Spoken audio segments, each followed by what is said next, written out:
Hello, everyone, and welcome to Grimwit with Dimwits. I'm Blondie. And I'm T.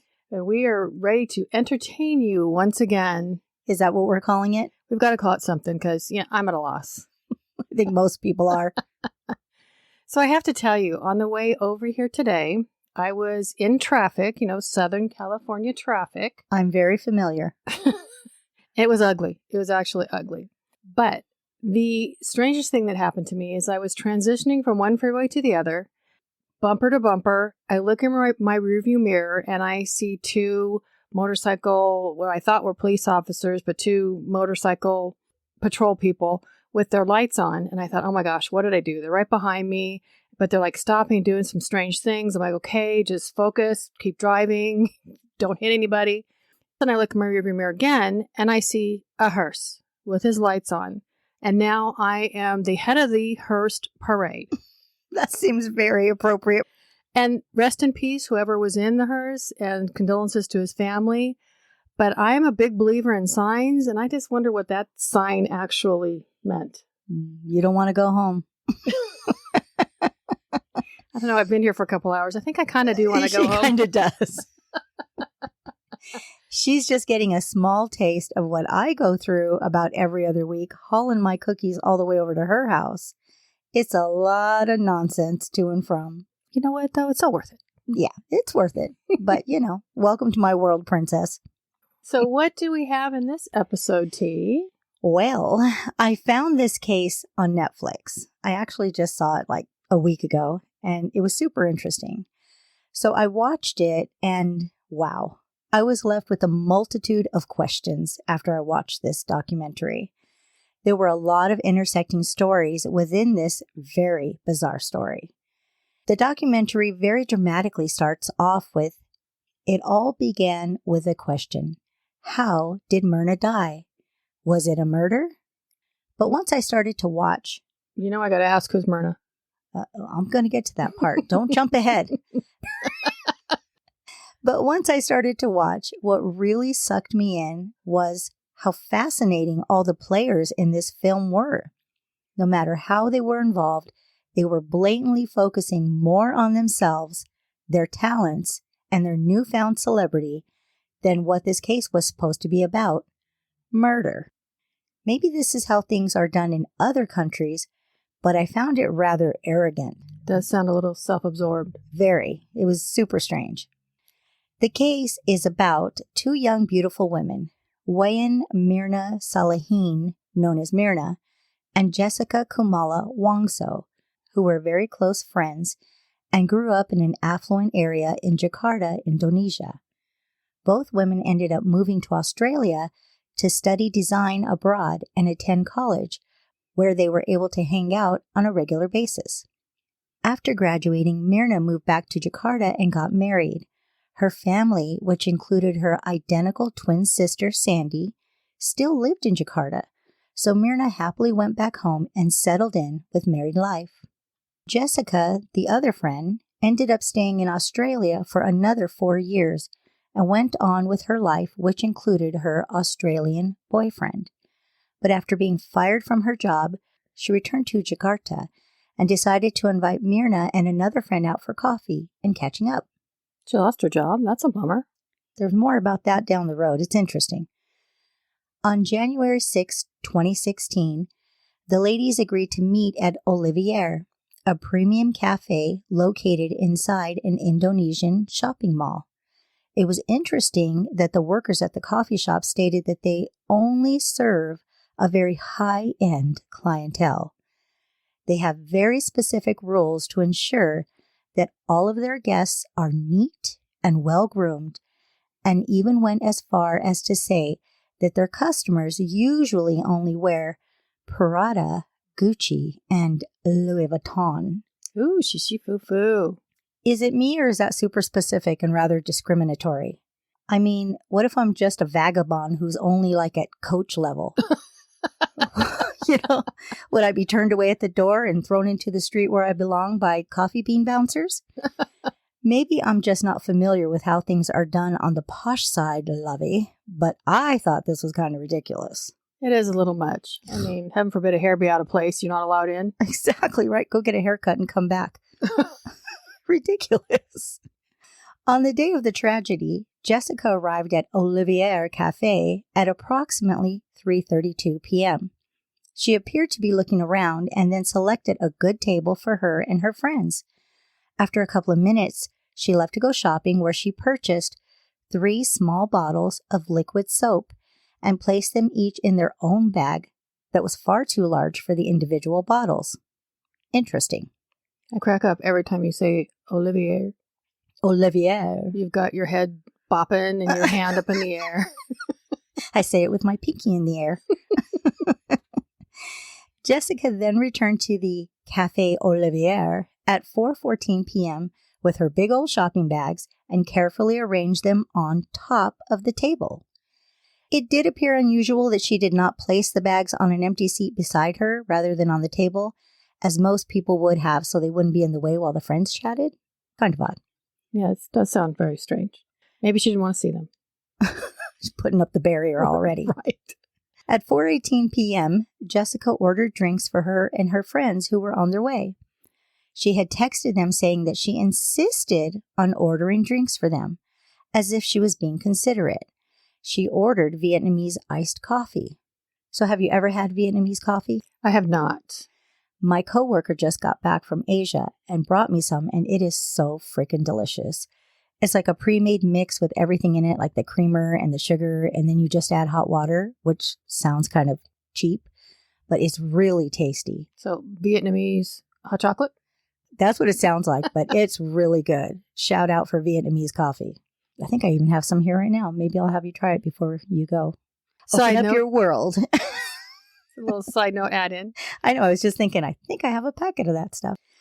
The coffee is then served to Jessica at 4:24 p.m., where she has sole access to it for approximately 52 minutes before her friends arrive. Myrna and her friend Haney arrive at 5:16 p.m. They greet each other, then sit down and naturally start enjoying conversation and the beverages that Jessica had thoughtfully pre-ordered for them. And why would anyone order coffee this early? It will be all watered down by the time they drink it. I was thinking the same thing. What time were they supposed to arrive? I don't know what the agreed upon time was, but she was sitting there for almost an hour with that coffee. Sounds a little suspicious. All right. At 5:18 p.m., now she's only been there for a couple of minutes, Myrna takes her first drink of her coffee and says, "It doesn't taste good." And within a couple of minutes, she starts to behave strangely. The incident was shown via CCTV, with Myrna starting to sway a bit and touching her head. Then she went limp and began convulsing. The staff there were quick to offer assistance and were trying to help her lie down as she was having difficulty breathing. An ambulance was called and she was rushed to the hospital, where unfortunately she was pronounced dead at 6 p.m. Wow. Happy to lifeless in just 40 minutes. That is just crazy. She It's only wild. had one drink. She only had one drink.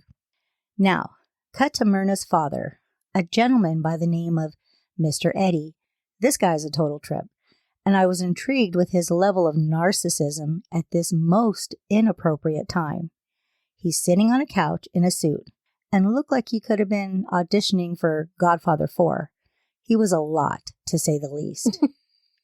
And I understand that everyone grieves differently, and I'm trying really hard not to be judgy. But during his interview, and with this being such a sad and sensitive issue concerning his daughter, he just came off as extremely cocky and like he was thoroughly enjoying the attention. And here's why I'm being a little bit tough on him. This is where you were talking about the arrogance. Right, exactly. This is one big personality, probably the biggest. The producer begins Mr. Eddie's interview asking him if he has his gun on him. And Mr. Eddie replies, "Yes, but don't worry, it is locked." My second question would have been, why are you even bringing a gun to an interview? I wouldn't have even asked if he had a gun. What is that about? I have no idea how he knew he carried a gun, but somehow this producer knew that he carried a gun. It doesn't explain that. It was very odd. So then the producer tells him to keep the gun away and outside, as if he's concerned for the safety of himself and his crew. Mr. Eddie again reassured him that the weapon is locked. And then, for some unknown reason, I guess they felt the need to feed this enormous ego, and they cut to Mr. Eddie outside, kind of as if this was prearranged, shooting that very same scary gun. Mr. Eddie is shooting the gun and talking about how strong he is and how at 70 years old, he's able to do hundreds of push-ups. Yeah, let's go with that. Then he thanks God that he's still blessed with incredible strength due to his tiger blood, whatever that means. Tiger blood? Don't know. These people are strange. Maybe it's cultural. I have no idea, but it was just all kinds of weird. It was just all part of his personality. Mr. Eddie then goes on to brag about how he is very comfortable in difficult situations, and obviously, most people are not like that. We get it. At 70, you're a freakishly strong, gun-toting ninja warrior with the blood of a tiger. Noted. Now can we talk about your daughter's death? I was just going to ask you that. This is her father. Had they even got to this? How far in the interview was this all going on before it's like, oh, wait, yeah, that's right. We're here because my poor daughter was supposedly murdered. Right. Nope, this is how it started. He says that when he first heard that his daughter Myrna had died, he just calmly asked, quote, "So how did she die?" End quote. This came across as if it didn't faze him at all, or maybe he was trying to portray that he was being very brave. I'm not sure, but I'll give him the benefit of the doubt. But then he asked himself, quote, "Why did she die?" End quote. And then immediately told himself, "I will investigate and find the murderer." Does he need anybody else in the room? I don't think so. He's got this. Him and his gun. And his push-ups. That's locked. It's not locked. It's the safety is on. So get it straight, buddy. He does talk about his daughter kindly and the strength that she had. But then he says, that's because they were exactly alike. More kudos to Dad. It's definitely his 15 minutes and he's taking full advantage of it. I'm surprised he hasn't sprained his arm. Patting himself on the back. Well, he's probably the most flexible guy in the world, too. Probably. Little Gumby action to boot. When asked about Jessica during his interview, the first thing Mr. Eddie says is, quote, "Jessica is the devil and she's evil," end quote. He was asked if he was absolutely sure that Jessica killed Myrna, and he said, quote, "Yes, 1,000,000% guilty. She is the killer," end quote. Well, I guess he did figure it out. Well, there you go. Thank you, Mr. Eddie. And every time you say Mr. Eddie, help me, I keep thinking Mr. Ed, a horse of a horse. I'm trying not to be insensitive about Mr. Eddie and his odd behavior, but why would anybody go on and talk about themselves to this degree and continue to do so throughout this film when you're supposed to be focused on how your daughter was supposedly murdered? I've just never observed anything like this. I have never seen anyone be interviewed about their child's murder and then talk about how great they are at, let's say, for example, karate. Then they go out and do a few katas for the camera. That would seem pretty wild, right? Exactly. It's exactly how I'm seeing it. So how did he know she was murdered? Could she have just not seized and had something else going on? He just knew she was murdered, and he knew that her friend Jessica had murdered her because she was evil. Oh, so let's add psychic on top of that. He knows everything. He knows everything, and he does everything, apparently. Exactly. The police department claimed that this is a suspicious death and asked the family if they could perform an autopsy. At first, the family says no, because Myrna's mother does not want her daughter's body to be touched. But the police state that they won't be able to properly investigate and find the murderer if they are not allowed to do an autopsy. So one of the officers personally spoke to the family and encouraged them to do the autopsy, otherwise they'd never unmask who the killer was. So the family finally agreed, and Myrna's body had an autopsy performed on January 10th, 2016. So before anything had even been confirmed, the police are already convinced that there is a killer. And I'm wondering what Myrna's husband wanted. Autopsy or no autopsy, this is never addressed. Wouldn't he have the final say-so? I know they would here, but again, this is a different country, so I'm not True. sure how it works. Sounds like mom and dad were calling the shots. The very next morning, at Myrna's funeral, Mr. Eddie received a call from the police who told him, "Your child has been poisoned." The autopsy report stated that Myrna's stomach had cyanide in it, so the police said somebody really wanted to kill her. And luckily, the police have already identified a suspect, who was the only person who could have poisoned Myrna by mixing cyanide in her coffee. In the next breath, and literally with no questions asked, they determined it was her close friend Jessica.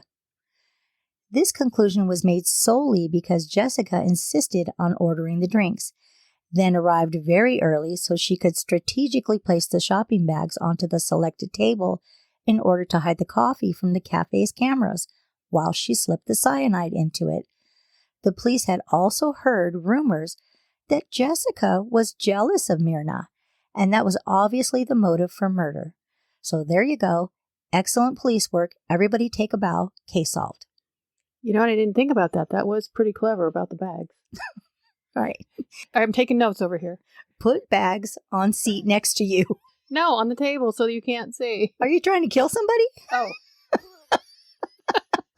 Oops. Put the bags on the seat next to you. All right, we'll go with that for now.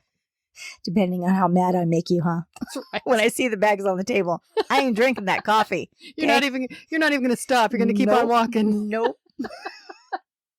A reporter is shown saying there were a lot of rumors regarding a motive in this case, going so far as to say there may have been an alleged love triangle between Jessica, Myrna, and her husband. There were even rumors of a potential mafia hit. Well, her dad certainly gives off some gangsta vibes, so I can see how that was believable. That does make sense. I guess they're grasping for anything. Sounds like it. And more rumors were confirmed by, of course, Mr. Eddie, stating that he had heard that Jessica was upset with Myrna because Myrna had told her that she shouldn't be dating her Australian boyfriend because he did not treat her well. And her dad says this like he's fully convinced this is clearly the motive. That's a reason for murder? This man does not do anything at a stage 5. Everything is full bore, stage 10. During an interview, Jessica, who's now been arrested for premeditated murder, is shown, strangely, with a very big smile, saying, "I don't know why my case got so big, to be honest. I'm not a celebrity, and I'm not even a politician. So, why does everybody love me so much?" And I want to know if Myrna's father was the one that arrested her, because, he does everything. Right. He's a cop on the side. Oh, man. When Sandy, the twin sister, is interviewed, she talks about how much she misses Myrna and how she had to move and live in a quiet area in order to find peace. She says when Myrna was buried, she had a dream about her being very sad. Sandy stated that her sister had dreamed of opening up a cafe of their own because they absolutely loved coffee, and how ironic it was that coffee was the thing that actually killed her. That is rather ironic and sad. It's not like coffee is one of the leading causes of death anywhere, at least not that I'm aware of. Well, it is there, apparently. It definitely can be. Sandy says that when she was with Myrna's body in the hospital, she looked at her face and thought she could see her sister telling her, "Help me."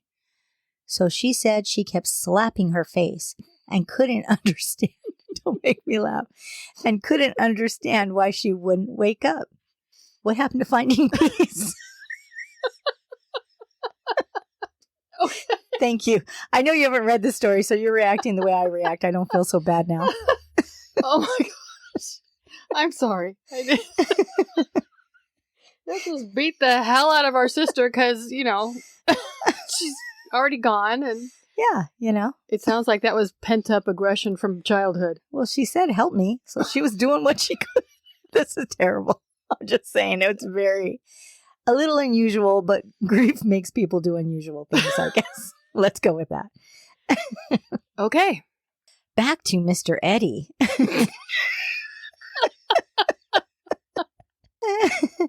Mr. Eddie claims that while he was at the hospital, Jessica and some of Myrna's other friends arrived. Mr. Eddie asked Jessica, "My daughter drank coffee and died. What did you drink?" Jessica replied that she drank mineral water. Mr. Eddie passionately says, "This was her first lie to me." And this is what made him suspicious of her because she was acting weird and she had asked, quote, "Did Myrna die? Did Myrna die?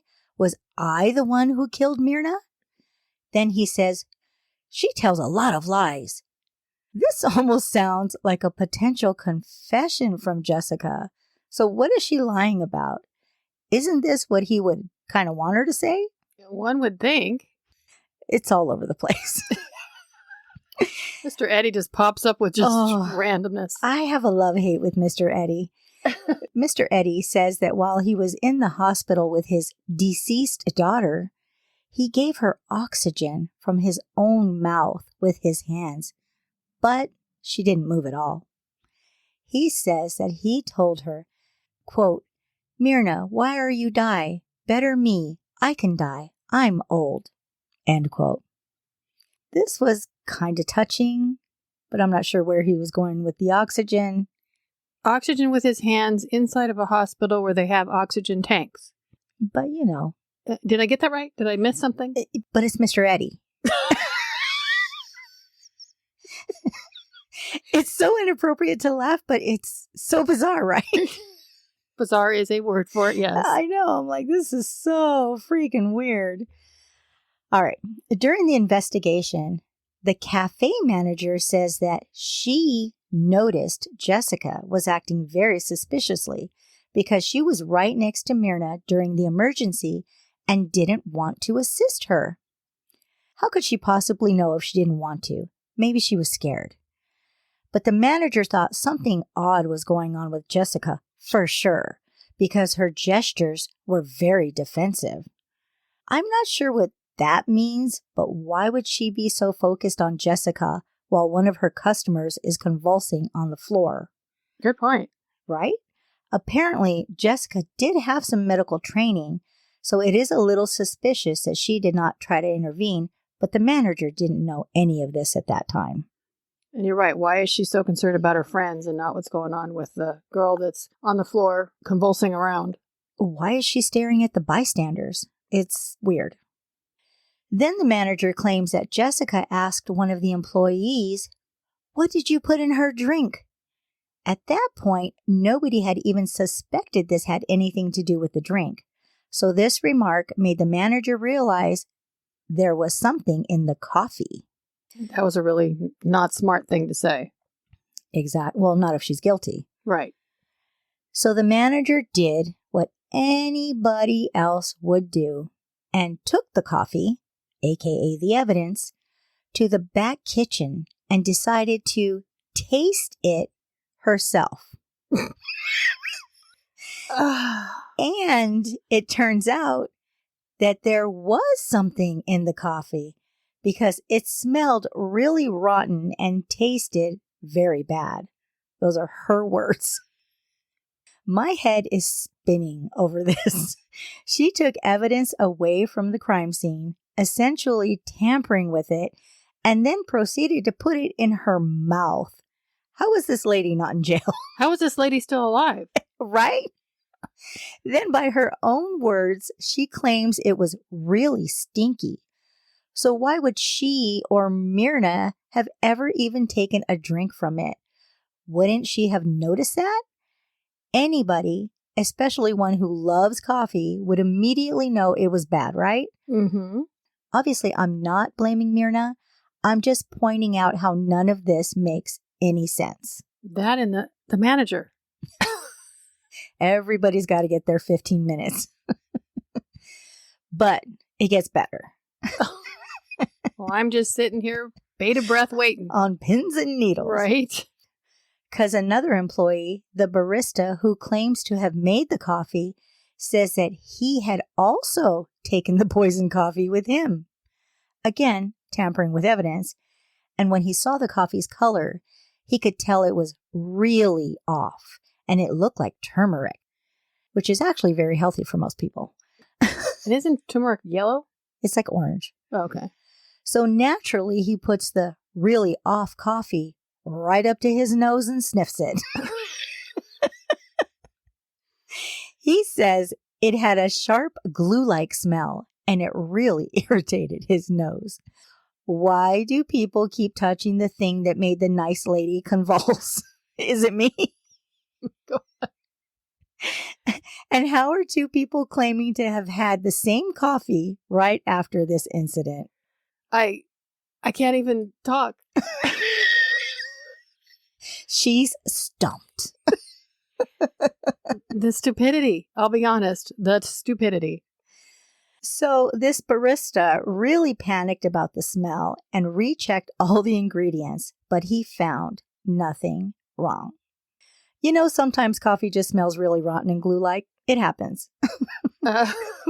But very convenient now that this suspicious coffee has been in two fancy cafe employees' hands that definitely wouldn't want any responsibility for the poisoning to fall back on either one of them. And the police never even put them on a suspect list. I mean, how could they have done it with their touching, tasting, smelling, and whisking it away to the back for who knows how long?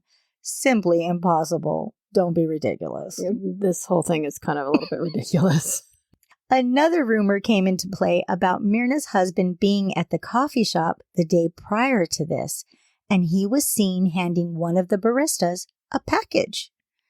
This same barista was seen on camera dumping out the hot water that was used to make Myrna's coffee the following day. And with Myrna's death, her husband collected on her $5 million life insurance policy. No, that's not suspicious at all. I'm forever at the coffee shop handing out packages to baristas, aren't you? And how did he know that they were going to be there at what time? Doesn't say. Maybe this was prearranged. Doesn't say. And that was the same barista that was going to work the next day? It's all just kind of off the wall. I find it actually pretty suspicious. If he knew they were going to meet there the next day, maybe he could have done it. I mean, I'm just saying, it's plausible. But then you would have had to get the barista involved. I guess anything's possible. A $5 million life insurance policy, he had plenty of money to pay a barista off. I don't know that happened. I'm just saying it's plausible. Another one of Myrna's friends, Vera, says that she was supposed to meet up with the friends that day as well, but she was running late. So she texted Myrna and immediately received a text back from Jessica saying, Myrna's gone. Why did Jessica have Myrna's phone and was accessing and answering her texts right after she died? Again, weird. Continue. The journalist Christian Grick discusses how this case blew up really fast with the media. Everybody was talking about this murder by poisoning. Timothy Marbun, a journalist and news anchor, stated that the cyanide case was making headlines because cyanide is an unusual murder weapon. So what is cyanide exactly? Cyanide is extremely lethal and very difficult to come into possession of.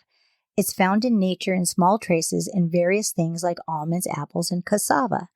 Cyanide is one of the 10 most poisonous substances on the earth. It's related to cytochrome oxidase, which prevents the body's cells from receiving or absorbing oxygen that is needed to sustain life.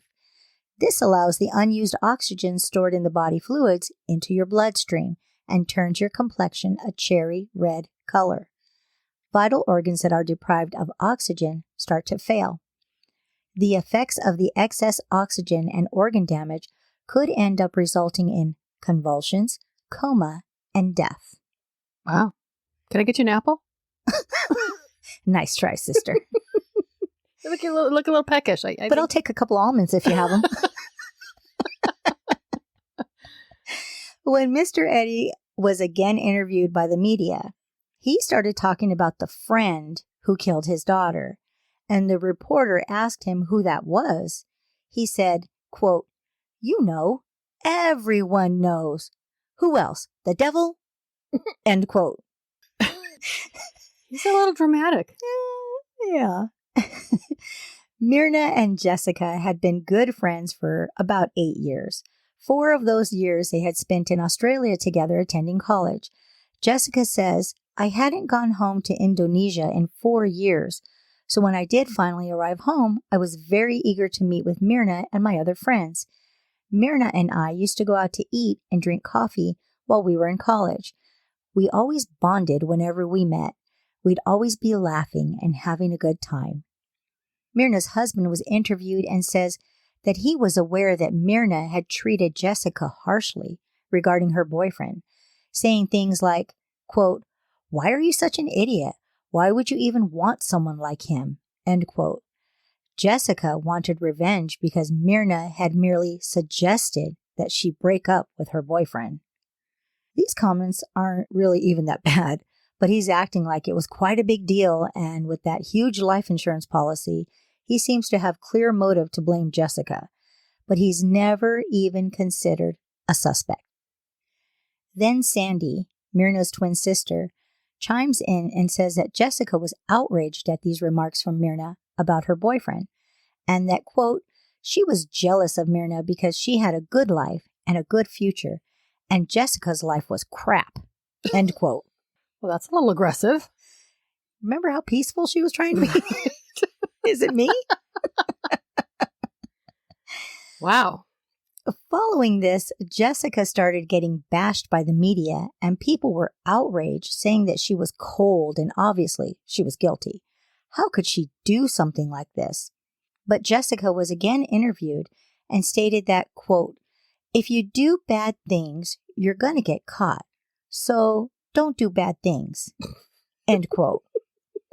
I'm sorry. That's deep. Was she a toddler at the time?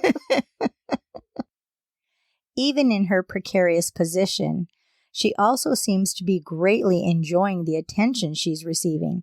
She smiles way too much for the cameras, and when she's being transported and people are crowding around her, she usually has a big smile on her face as well. People talk about how relaxed she is and how she smiles throughout this entire process. She's strangely nonchalant and doesn't seem fazed by any of it. Professor Eddie O.S. Hiarij stated that as he watched Jessica being interviewed on television, she didn't maintain eye contact with the reporter, but instead she looked up. Since he studied the paralinguistic method of investigative studies, he knows that when someone looks up, they're attempting to conjure up a story. So according to his observations, she did it. Mental note, don't be looking up after you murder someone, because that's just a straight up confession. Do you want to know another interesting fact about that? What? When you look down to the left, you're lying. Oh man, I'm going to have to pay better attention. This professor also reviewed the footage from the cafe the day that this all went down and claims that Jessica got there early to case the place. Everybody's got an opinion. Then he explained her every action, which was pretty much what the police had surmised. So, very circumstantial, but according to him, she's definitely guilty. She's getting her own fan club, isn't she? Right. Anti-fans. This is a stretch, but I suppose it is plausible if she knew exactly where all the CCTV cameras were in the place. But how could she know that? And wouldn't you assume in such a posh place there would be cameras everywhere, even some that were not very obvious? I would assume. They're looking for those hairs out of place.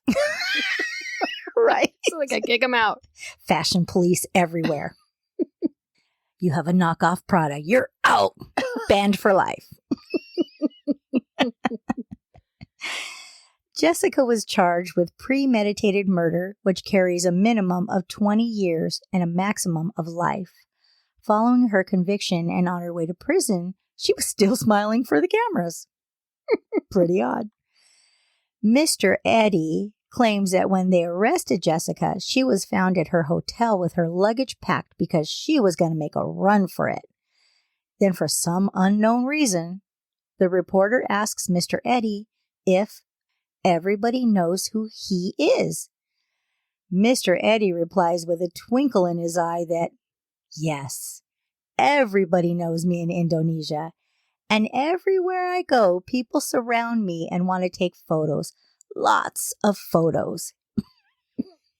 He claims that thousands of people come just to see him because he's so well known.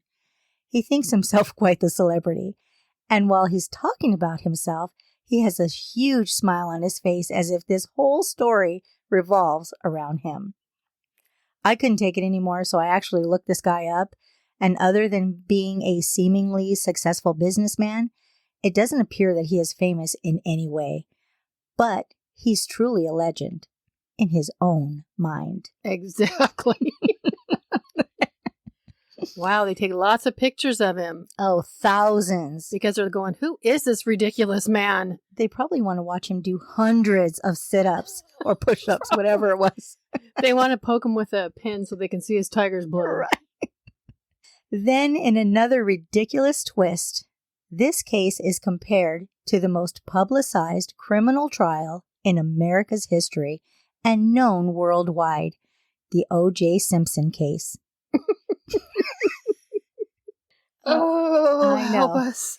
But someone possibly killed through a coffee poisoning by a relatively unknown person, and 2 people brutally murdered by a world-famous professional athlete sounds kind of like night and day to me. No, they're exactly the same. Well, yeah, it's just me. Was Mr. Eddie the one that was saying this? No, this is actually through the media. Oh, all right. Wackadoodles. Yes, I used the word wackadoodles again. It's appropriate. They may have been trying to relay that this was a very highly publicized case in Indonesia, but you can't just go straight up O.J. Simpson. Maybe you can compare it to the Grigory Rasputin cyanide case of 1916. Have you ever heard of that one? No. Exactly. Wow, you set that one up pretty good. I had my thinking cap on. But why has this story piqued so many people's interest in Indonesia? The public says it's because Myrna and Jessica had such a strange and difficult relationship. But when texts are shown between the 2 women, they actually seem quite pleasant.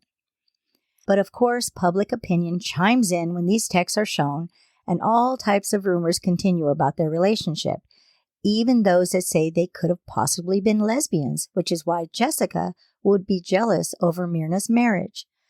Assumptions and conspiracy theories were just running wild. You know what they say about assumptions. Exactly.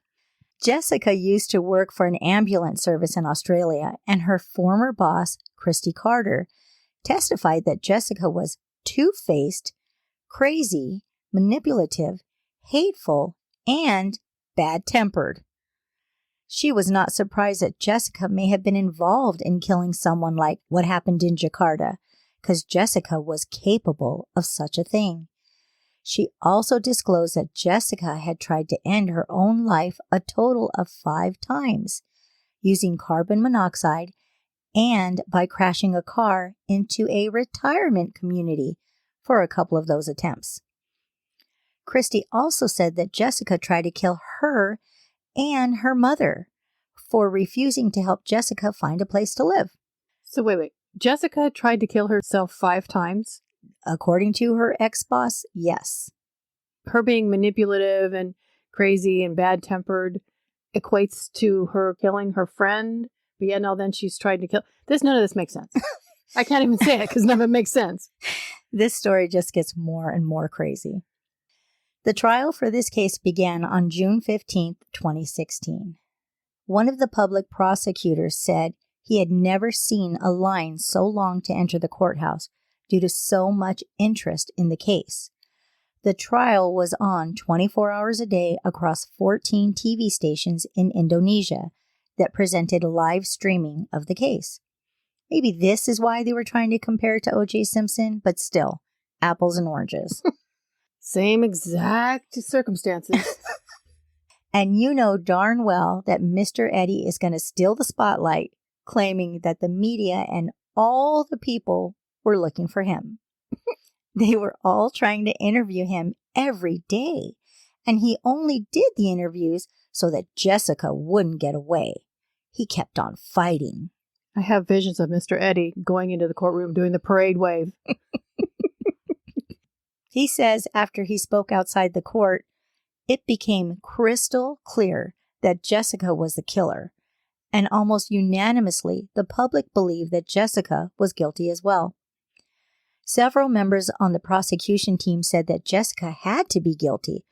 Otherwise, it would create a negative reputation that would stick to the prosecution team because, quote, we are the poster child for the Jessica Wongso case, end quote.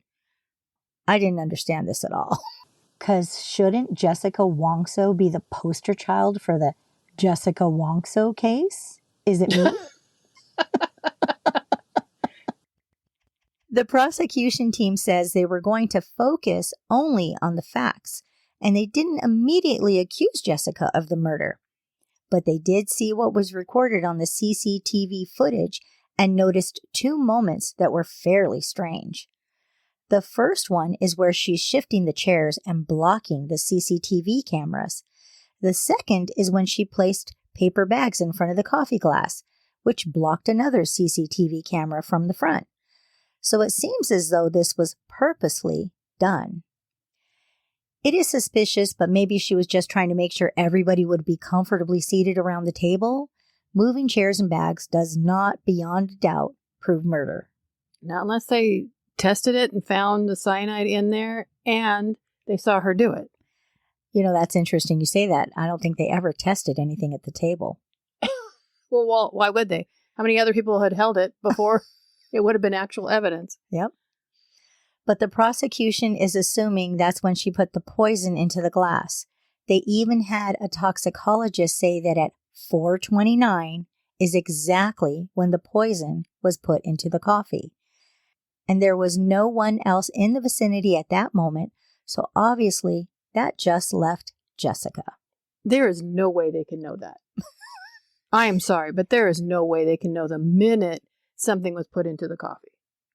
Well, they do, and it was 4:29. Deal with it.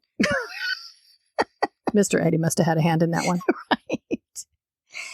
One of the prosecutors also said she looked very calculative. She's answering questions, giggling a lot, and trying to be funny. He was very put off by this. How dare she have nervous laughter? Guilty! Well, let's not have the prosecutor listen to one of our podcasts. We'd spend the rest of our life in prison. Together, the ultimate torture. Well, then we'd be considered lesbians. Oh, yeah, that's right. Mr. Eddie also made a big deal about why wasn't Jessica saying, "Why me? Why me? I didn't kill Myrna." But she didn't do anything like that. She was always way too relaxed. The way he says this is so demeaning to women. He wants her to act like a whiny, weak woman. Otherwise, guilty. Mr. Eddie, Mr. Eddie. Jessica is interviewed in prison, and she says that she couldn't understand why this was happening to her when she was just having coffee with her friends and catching up. She said all of this has been unbelievable, and she doesn't understand it. She also states that she's been traumatized by all the events in the media and the false accusations. I'm surprised that she is not called out as to why she's been so smiley if she was so traumatized. Nervous response? Maybe. Jessica claims that there is no evidence against her, and she has no idea why she's even being accused. Then in the middle of this interview, she said something about the media not being keen on her, and immediately the interview was cut off. Following this, authorities blocked all interviews with Jessica. The media was very upset by this because they were allowed to interview other inmates who had committed far more heinous crimes. I am curious why they cut her off in mid-sentence and then didn't allow her to speak anymore. I didn't think she said anything wrong. And far more heinous crimes? Isn't murder pretty heinous? Well, but she's not been convicted yet. They're saying like they could talk to convicted criminals. Okay. They wouldn't allow them to talk to her. Seems very, strange. Yeah. Mr. Eddie goes on to say that he thinks the only reason that Jessica has remained so cool and calm is because she has retained a famous top-notch lawyer, Mr. Otto Hausebaum. Mr. Eddie then has the gall to say that this lawyer must be paid very well because he's a bit of a show-off. Hilarious. Apparently he does not know what a show-off is. I literally laughed for a moment on that. Mr. Otto, the lawyer, is interviewed and says that he, here we go, was born on the 5th day of the 5th month in the year 1955 at 5 a.m. But all I heard was he was born on Cinco de Mayo. So everything evolves around the number 5, which is why he named his business Otto Lima, which is his name and the number 5 combined. I'm surprised he missed the opportunity to break it down even further and say he was born at 5:55 and 55 seconds with 5 fingers on one hand, 5 on the other, 5 toes on one foot, and okay, I'm done with this. You get where I'm going. How does Mr. Otto and Mr. Eddie fit into a room with the size of their heads? 2 peas in a pod. Oh, Mr. Otto claims that he had a family cruise vacation booked to Alaska. And it was funny because they even showed like a cruise ship in Alaska. And that he had bought the tickets and everything was ready to go. But suddenly he was contacted by a lawyer. And that lawyer came to his office with Jessica's mother, and she begged him to help her daughter. She felt her daughter was not being treated fairly. So he took the case and didn't go on vacation. Wow. This is where we are all supposed to be super impressed by his huge sacrifice. I mean, the tickets were paid for. Such a giver. and I was going to ask, where has her mother been during all this? No idea. Don't even know that lady's name. So, Mr. Otto told Jessica he would work on her case. But if he ever finds out along the way that she is guilty, he maintains the right to resign from her case. Wow, a lawyer with scruples. Who knew? And Jessica said, okay, no problem. What happened to client-attorney confidentiality? Isn't he supposed to defend her regardless? But he's far too good to have that information and not act upon it. He's not going to defend somebody who's guilty. That would sully his record. I'm sure he's got at least 5 reasons for that. Mr. Otto said that when he took the case, even his own family was against him. A pastor even called him on his private cell phone and forbade him from handling the case. Everyone hated him so much, but he remained resolute, convinced that Jessica deserved to be represented, even though 99% of all the people in Indonesia believed she was guilty. So there was a tremendous amount of pressure on him. 99%, huh? Where exactly do people get these numbers from? Yeah, you're right. Was there a survey? Did everybody just stand up and raise their hand? Yeah. Somebody counted? Everybody show up at 5:55 On May 5th. at 555 Main Street on May 5th. In groups of 5. There you go. This way they're easier to count. That's right. With his 5 fingers. From the start, Mr. Otto knew he was going to win this case because there was absolutely no proof. Where was the proof? The prosecutors hadn't provided any. The defense made it very clear that they wanted hard evidence that Jessica poured the cyanide in the coffee. But the prosecution team didn't believe they needed hard evidence. They believed that circumstantial evidence was more than enough, and only Jessica could have committed the crime. What about all the people that handled the glass before and after? No? Nobody? So in Indonesia, there is no jury system. They have 3 judges that decide whether someone is guilty or not. They determine which evidence can be used and what the ultimate sentence will be.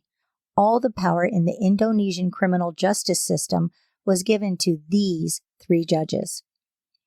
Mr. Otto explained that the crucial part of this case was that the death was due to cyanide poisoning, but as the case progressed, he began to notice inaccuracies in the testimonies. Like, after collecting samples for toxicology examinations, they ultimately concluded that the victim's stomach had gastric injuries due to the presence of corrosive substances. So Mr. Otto wanted to confirm whether an autopsy was performed, and shockingly, the doctor replied, no, they didn't do an autopsy. Mr. Otto asked why the autopsy was not done. The doctor replied because the police had requested that it not be done.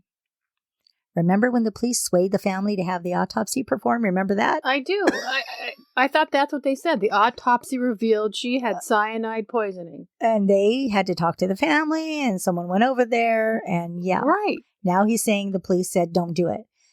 Then Mr. Otto provided a letter from the police proving that an autopsy was requested. There's a great deal of respect for the care of the deceased in Indonesia, so this is a big deal, and approval from the deceased parents was required. Apparently, the parents didn't give permission for a full autopsy. They only gave permission for a sample to be taken from the stomach for the toxicology examination. Mr. Otto claims that when Myrna was tested 70 minutes after she died, she tested negative for cyanide. No cyanide was in her body. But no other organ was examined. If the brain had also been examined, they could have ruled out stroke. The medical examiner said a stroke was possible, but without the brain sample, they would never know. Mr. Otto then says the judges are not shamans, so what ability do they have to conclude that the death was from cyanide poisoning and not possibly due to natural causes, which of course would mean there would be no crime. The defense presented their own forensic pathologist, who is also recognized as Indonesia's first DNA doctor. His name is Dr. Jaja Surya Atmaja. He explained that if you don't check all the organs, you cannot correctly determine the cause of death. That makes sense to me. The courtroom became very tense at this point. The doctor further explains that other organs should have been checked, like the lungs and the heart.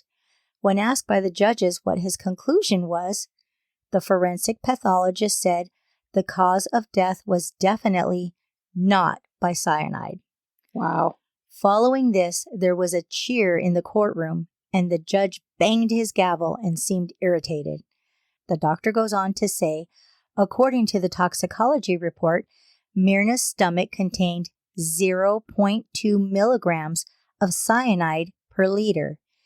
He explains that even if 0.2 milligrams had been found, although it wasn't found until 3 days after her death, it could not have met the lethal dose requirement to cause death, because that requirement is between 50 and 176 milligrams.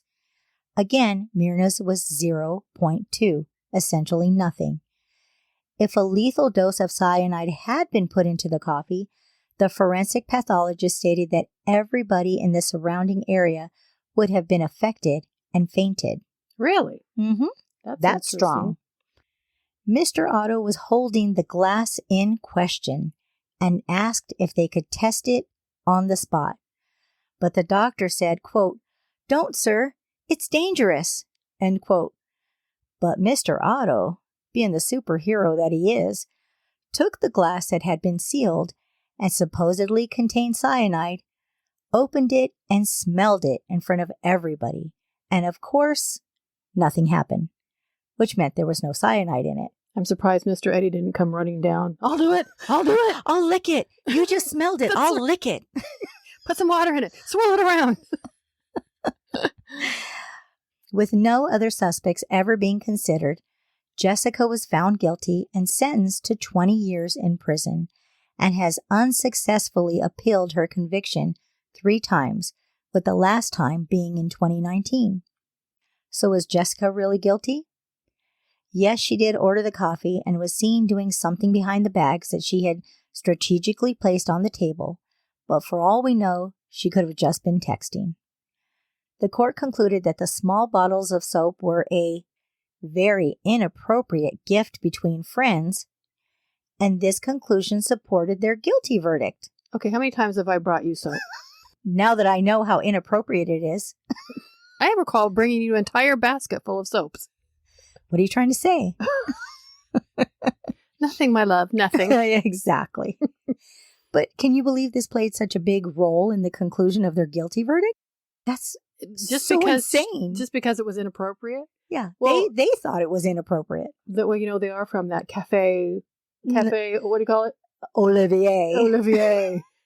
Cafe Olivier felt it was inappropriate. I'm sure the judges were, regular customers there. Off with her head. Exactly. Inappropriate gift. Right. How dare you? Their snooty noses up in the air. Little soaps in big bags, unacceptable.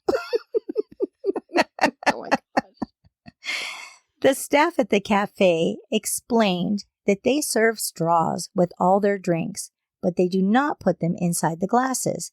They also leave the top part of the straw wrapper attached for hygienic reasons. They did notice that the straw had been placed inside the coffee prior to the victim's arrival. Jessica had also contacted Myrna's sister, Sandy, and asked what the results were from the toxicology test, and then sent her an article in the news regarding recent cyanide poisonings in fake Vietnamese coffee. That's a little suspicious. Via the video footage, it appears that after Myrna took a sip of the coffee, she pushes it toward her friends to try, probably because it tasted bad, and Jessica is observed declining to taste it. The other friend did taste it and felt ill, but did not require hospitalization. So how is one going to die from it and the other one's not? That makes no sense. Well, if she was trying it, on alert, she probably just took a little tiny taste. But how much? Whereas Myrna may have, gulped it down from a straw. But still, the amount of cyanide that they said had to be in there? Right. Everybody should have been dead around them. So it doesn't make any sense. Cafe Olivier should have closed. Right. Cafe Zombier. Nothing but zombies. Walking around with their Prada and Chanel. The court found that Jessica's behavior that day, her general agitation, and her unwillingness to assist her friend made her appear guilty. They also made a point to say that her behavior in court was inappropriate and that she faked her tears and emotions.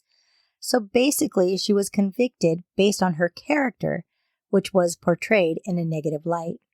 Interestingly, Myrna's cause of death was never actually determined, but her mouth was blackened and her intestines were corroded, both consistent with cyanide poisoning.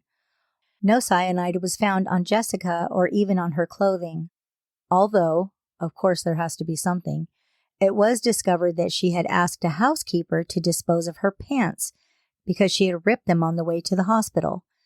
24 witnesses testified at the trial, and not one saw Jessica put anything in the drink. Jessica claims that she was denied her due process. Her attorney was even asked to leave while she was being interviewed so that he could not influence her. She also claims that she was involuntarily hypnotized by the police commissioner. Then he tried to force a confession out of her. She was forced to participate in a videoed reconstruction of the crime as well, so she would appear to admit she did it. Then the prosecution made her perform a staged reenactment scenario in court. That's insane. And he hypnotized her? He tried, according to her. She was also threatened with the death penalty if she did not admit to the murder, and was told that if she admitted it, she would only spend 7 years in prison. Wow, This case was really handled all wrong. But of course, the police deny all these claims made by Jessica.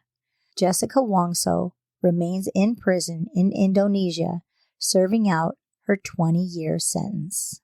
Again, let me reiterate, I am never going to Indonesia. Mr. Eddy states, quote, after the 4-month trial and waiting for the verdict, that Mr. Otto knew he was shaking his head, so he knew he was going to lose. This is the longest and most explosive and most historical ever. Killing without evidence, they put in jail 20 years. I convinced the prosecutor and the judge. That's how it ended. Happy ending. I win. End quote. Thank you all for listening. Remember to take care and let your imaginations run wild. Bye-bye.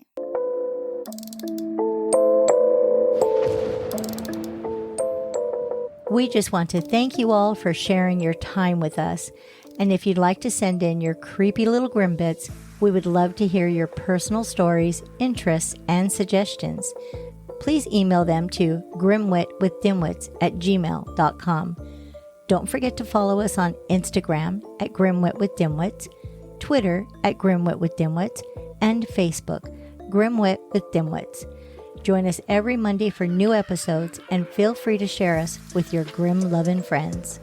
We would really appreciate if you would take a minute to rate and review. 5-star ratings go a long way and would really help us out. Until then, we would love it if you'd come back next week to delve with us into the strange and unusual things we just can't wrap our skulls around.